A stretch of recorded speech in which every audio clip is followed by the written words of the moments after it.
sayur lodeh dengan lauk tempe, tahu, telur, dan sambal. Sayur asam dengan lauk tempe, tahu, sambal, dan ikan apa itu namanya? Tongkol. Ikan tongkol. Sedap.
Ketika membahas sesuatu biasanya kita terkonsentrasi kepada suatu konteks, lalu teks. Teks berarti setiap tulisannya di situ ada kaitannya satu dengan yang lain secara tekstual, secara huruf demi huruf mengandung kemaknaan dan mengandung pesan, memberi suatu tema, dan tetap membutuhkan ketelitian sehingga ada rangkaian-rangkaian itu nyata, tidak melenceng jauh dari pembahasan, ada silogisme dan dapat dipertanggungjawabkan logika-logikanya.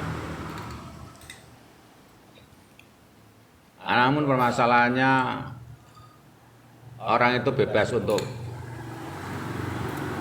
berpikir dan mengembangkan diri dengan berbagai preferensi yang ada pada dirinya. Orang yang mempunyai kekuatan otak kiri lebih kuat, dia akan setia kepada teks.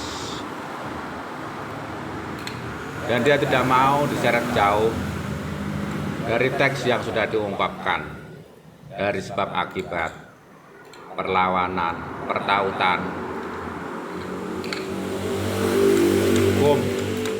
hukum yang menyebabkan semua saling berhubungan, baik di kalimat-kalimat mengandung kata kerja dan ada hubungan. Jadi memang Indonesia itu bahasanya lebih banyak bahasa memakai kata sambung sehingga saling tertaut. Namun begitu tertautnya itu tidak ada di dalam kaitan teks, biasanya akan melompat. Namun orang otak kanan itu dia tidak terlalu setia kepada teks itu secara runtut, namun dia melihat secara kontekstual bahwa ada konteks tertentu yang disampaikan di tulisan-tulisannya. Nah, ini yang sering membuat ada perbedaan, pertentangan antara orang yang berpikir dengan otak kiri dan otak kanan, orang yang setia pada teks dan orang yang setia pada konteks. Orang setiap ada konteks dia tidak akan terjebak berpusar-pusar di dalam rincian-rincian kalimat demi kalimat yang di situ. Tapi dia akan membawa pembaca dan terutama dirinya sendiri melihat secara sudut pandang yang lebih luas.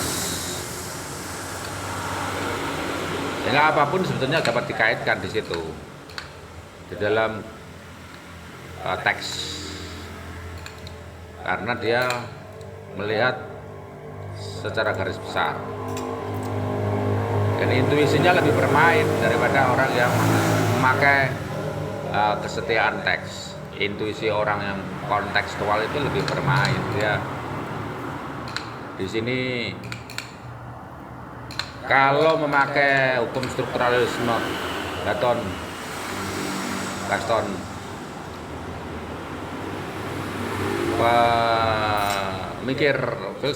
pemikir filsafat strukturalisme, dia tidak akan pernah menganggap ada suatu keterkaitan atau kontinuitas kesinambungan dari hukum-hukum yang ada di tulisannya yang terdahulu dengan hukum-hukum yang ada pada tulisan yang sekarang. Yang ada sebetulnya hanya diskontinuitas, ketidaksambungan. Bahwa hal yang baru yang diungkapkan itu bukan kelanjutan daripada tulisan-tulisan sebelumnya, tetapi merupakan sebuah rangkuman. Kekuatan orang kontekstual adalah rangkuman, merangkum dari pemikiran orang sebelumnya, hukum sebelumnya, ilmu sebelumnya. Bukan dia melanjutkan apa yang dikatakan oleh mereka seperti orang-orang tekstual, tetapi merangkum. Dan dia merangkum itu berarti dia sudah memutus ketersambungan dari sebelumnya. Ya, di sini dia tidak mendapatkan suatu kontradiksi-kontradiksi, karena kontradiksi-kontradiksi yang ada pada setiap ada teks itu hanya orang-orang yang pada setiap ada teks yang menemukannya.